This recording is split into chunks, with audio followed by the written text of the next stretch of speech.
Bonjour à tous, c'est Jean-Luc Haut sur sa chaîne YouTube. Aujourd'hui, nous allons parler de la Russie qui inonde l'Ukraine de drones imitant de grandes cibles radar.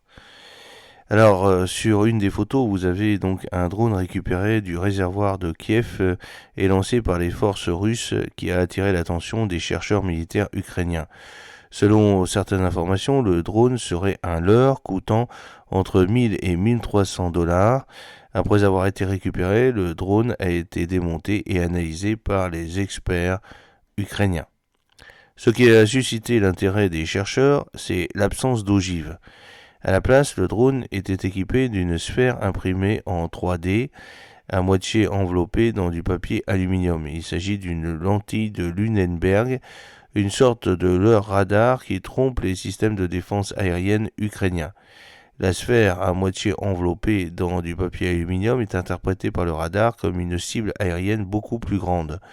Selon les chercheurs ukrainiens, cette configuration fait apparaître le drone leurre sur le radar comme un Giran 2, alors qu'en réalité, il a à peu près la taille d'un humain moyen.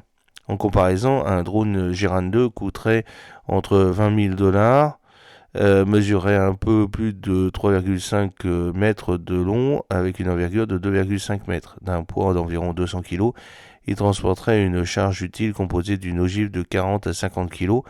Des sources russes affirment que le Giran 2 a une portée opérationnelle allant jusqu'à 2500 km, tandis que le drone Nord n'a qu'une portée de 600 km d'après des observations ukrainiennes.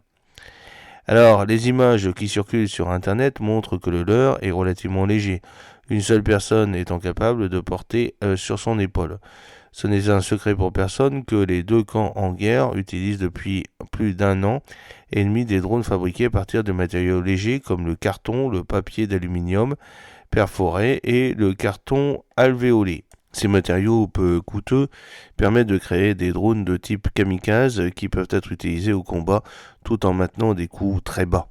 L'utilisation croissante de ces drones leur pose un défi de taille au système de défense aérienne, notamment en raison du décalage entre le coût des drones bon marché et celui des intercepteurs coûteux nécessaires pour les neutraliser. L'Ukraine et ses alliés occidentaux s'appuyant fortement sur les systèmes de défense aérienne avancés et coûteux pour intercepter des menaces plus importantes et plus dangereuses comme le Giran 2, le détournement constant des ressources pour lutter contre ces leurs met à rude épreuve les budgets militaires et la logistique. Le problème principal réside dans la disparité des coûts entre ces leurres bon marché et les systèmes de défense aérienne beaucoup plus coûteux. Lorsque les systèmes de défense aérienne ukrainiens détournent des missiles, des roquettes ou même des ressources radar pour intercepter des drones aux caractéristiques similaires, les coûts augmentent considérablement. Sachant qu'un drone leur coûte entre 1000 et 1300 dollars et que l'on compare ce prix au prix des missiles de défense aérienne ou des intercepteurs modernes qui peuvent coûter des dizaines de milliers de dollars, on constate un déséquilibre financier important. Les alliés occidentaux qui fournissent de telles technologies à l'Ukraine sont probablement eux aussi confrontés à des coûts croissants car la fourniture de systèmes de défense aérienne de haute qualité devient de plus en plus essentielle pour contrer les drones russes de plus en plus innovants. Il ne fait aucun doute que ce problème n'est pas seulement local. Les alliés de l'Ukraine, qui fournissent des systèmes de défense aériens coûteux, sont eux aussi soumis à des contraintes économiques, car l'efficacité de ces systèmes peut être considérablement réduite si une partie de leurs ressources est utilisée pour intercepter des leurres bon marché. À long terme, cela pourrait conduire à un épuisement important des missiles et autres ressources qui pourraient être mieux utilisées contre les menaces plus importantes et plus vastes. Toute utilisation inefficace de ces moyens met à rude épreuve la chaîne logistique et soulève les préoccupations stratégiques concernant la durabilité des ressources de défense aérienne. La lentille de Lunenberg est un dispositif optique qui crée l'effet de focalisation d'un signal rayonné utilisé par les systèmes radars. Elle est constituée d'une hémisphère à indice de réfraction variable qui est le principe de base de son fonctionnement.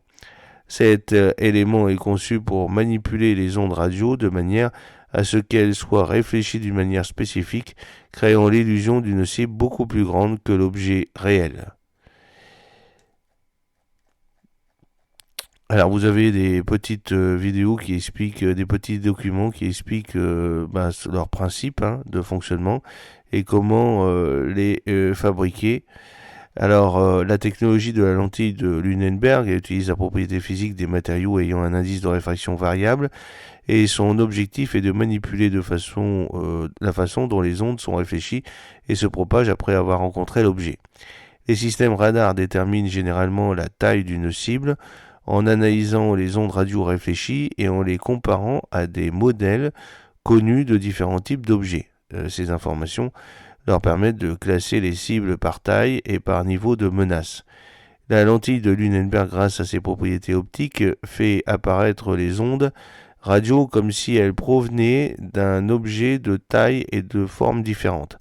Par exemple, un drone équipé d'une telle lentille peut apparaître sur les radars comme quelque chose de beaucoup plus grand qu'il ne l'est en réalité. Le principe physique de la lentille de Lunenberg repose sur la réfraction de la lumière et des ondes radioélectriques lorsqu'elles traversent différents milieux ayant des indices de réfraction différents. La lentille est conçue de manière à ce que son indice de réfraction change en douceur en raison de sa géométrie et de son matériau, ce qui entraîne une déviation spécifique des ondes radioélectriques. Cette déviation provoque l'agrandissement de l'image radar, créant l'illusion d'une cible plus grande. Lorsque le radar rencontre ce type de leurre en raison de la réfraction qui se produit à travers la lentille, il interprète le signal comme provenant d'un gros objet, tel qu'un missile ou un gros avion, plutôt que d'un petit drone. Cela crée l'illusion apparente que la cible est beaucoup plus grande qu'elle ne l'est en réalité.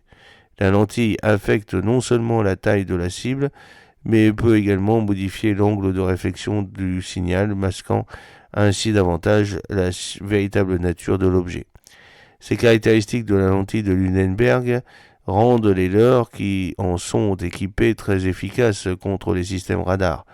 La capacité à manipuler les signaux de cette manière pose des défis aux systèmes de défense aérienne qui doivent engager des ressources pour détecter et détruire de fausses cibles. En conséquence, une partie importante du système de défense peut être engagée contre de fausses menaces perçues comme réelles, ce qui entraîne des coûts considérables et un épuisement des ressources. La principale caractéristique de la lentille est que son indice de réfraction est conçu pour changer de manière à créer une sphère en expansion qui ajuste la propagation des ondes radio. Cette fonction est spécifiquement développée pour simuler un objet de grande taille tout en masquant la taille réelle des drones sur lesquels elle est montée. J'espère que cette petite vidéo vous a plu. N'oubliez pas de cliquer sur le pouce pour la promouvoir, de vous abonner si ce n'est pas encore fait et de partager cette vidéo sur vos réseaux sociaux. A très bientôt, fidèlement, Jean-Luc Haut.